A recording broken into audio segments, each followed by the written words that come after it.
अस्सलाम वालेकुम students. Welcome to institute of हिसाब किताब, जहां लर्निंग सिर्फ एक सिलेबस तक नहीं बल्कि जिंदगी के हिसाब किताब तक जाती है। आज का लेक्चर है चैप्टर नंबर 1, अकाउंटिंग के बेसिक कॉन्सेप्ट्स। ये चैप्टर कोई बोरिंग या थ्योरी चैप्टर नहीं है बच्चों, ये अकाउंटिंग की फाउंडेशन है। देखिए, जिस तरह बिल्डिंग की बुनियाद मजबूत होती है, वैसे ही कॉन्सेप्ट को समझना हर फ्यूचर अकाउंटेंट के लिए जरूरी है। आपके लिए गुड न्यूज क्या है बच्चों, इस चैप्टर में आपसे मिनिमम 5 और मैक्सिमम 15 मार्क्स तक के सवाल एक्सपेक्टेड है एग्जाम्स के पॉइंट ऑफ व्यू से। जी हाँ। और अगर आपने यहाँ पर फोकस कर लिया तो आपका हाफ ऑफ द पेपर बिल्कुल आसान हो जाएगा। So let's start, because accounting सिर्फ नंबर ही नहीं बल्कि एक सोच, एक डिसिप्लिन है। We have to be master it together. तो आए मूव करते हैं अपने चैप्टर की जानिब, बेसिक कॉन्सेप्ट्स ऑफ अकाउंटिंग।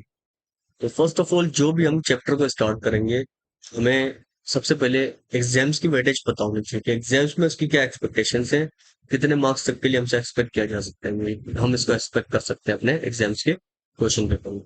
तो देखिए, जनरली ये मिनिमम 5 नंबर के लिए क्वेश्चन आपसे पूछा जाता है इस चैप्टर से रिलेटेड, लेकिन मैक्सिमम 15 नंबर तक का भी सवाल यहाँ से आता है।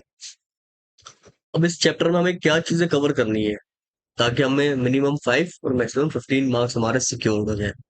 उन चीजों को कवर करने के लिए मैंने एक समरी बनाई है आपके लिए, जिसमें इस पूरे चैप्टर को हमने 4 हिस्सों में डिवाइड कर दिया है। फर्स्ट ऑफ ऑल, डेफिनेशन हमें पता होनी चाहिए। कौन कौन सी डेफिनेशन है अभी डिटेल में डिस्कस कर लेंगे इसको। फिर अकाउंटिंग इक्वेशन हमें पता होनी चाहिए। कुछ अदर कॉन्सेप्ट्स हैं, और हमारे पास अकाउंटिंग साइकिल के स्टेप्स।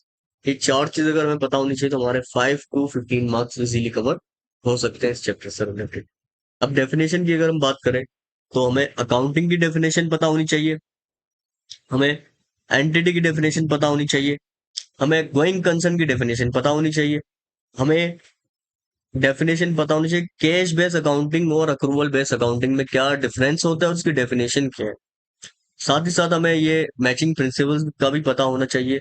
और लास्ट बट नॉट लीस्ट, हमें हिस्टोरिकल कॉस्ट की भी डेफिनेशन का पता होना चाहिए। तो ये वो डेफिनेशन है जो आपके एग्जाम से पूछी जाती है।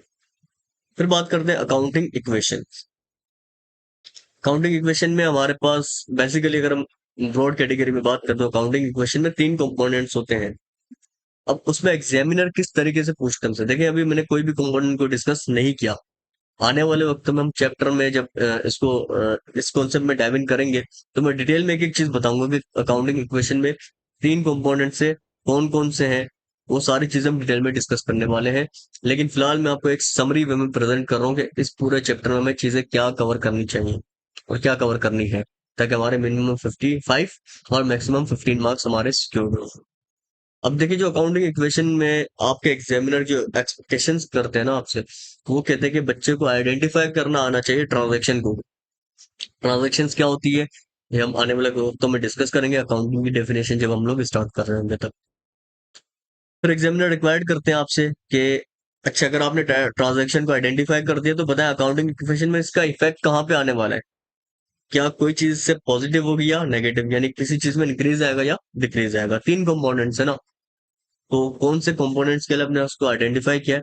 हो सकता है एक कंपोनेंट्स को हिट करे, हो सकता है एक से ज्यादा कंपोनेंट्स को हिट करे आपकी अकाउंटिंग की ये जो ट्रांजैक्शन आपने आइडेंटिफाई। फिर हिट आएगी तो या प्लस होगा या माइनस होगा, यानी किसी कंपोनेंट की वजह इंक्रीज होगी या डिक्रीज होगी, वो इफेक्ट हमें बताना है।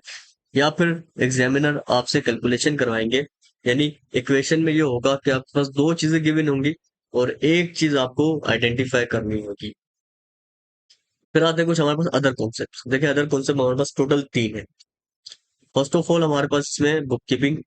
ये जो बुक कीपिंग की बात हो रही है, ये भी हम अकाउंटिंग की डेफिनेशन से ही कवर कर चुके होंगे इसको। फिर हमारे पास बात आती है double interest system. Double interest system क्या है, जब हम बुक कीपिंग जब अकाउंटिंग की डेफिनेशन कवर कर रहे होंगे, वहां पे आपको एक चीज बता दूंगा डबल इंटरेस्ट सिस्टम में, उसका लिंक आपका क्रिएट हो जाएगा। फिर तीसरी बात आती है इसमें हमारे पास rules of debit and credit. ये है अदर कॉन्सेप्ट हमारे पास। फिर स्टेप्स ऑफ अकाउंटिंग साइकिल में टोटल 10 स्टेप्स है हमारे पास। 10 आसान से स्टेप्स है, वो आपको पता होना चाहिए।